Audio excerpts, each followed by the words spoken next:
Hi there, how are you doing? When it comes to independent directors, a lot of you seem to have this really interesting doubt. Can a company choose not to appoint independent directors? The answer is absolutely not if you don't want to. See, a lot of founders and even professionals think that having independent directors on your board is a good governance flex, but it's far from reality. It's a legal mandate, or as SEBI likes to call it, it's a statutory obligation. So, if your company is listed on the stock exchange, then there is no discretion. You have to have independent directors on your board.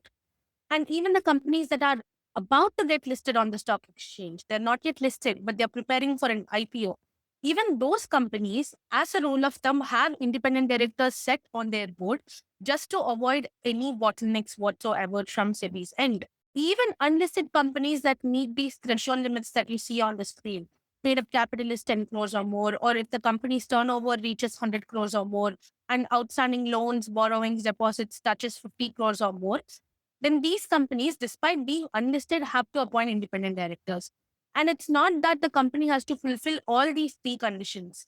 Even if the company fulfills one out of these three conditions, the company has to have independent directors on its board. Not just that, these days, even sectoral regulators like RBI is giving extra conditions to the banks, NBFCs, and financing companies falling under its purview to appoint independent directors just to have good corporate governance practices in it.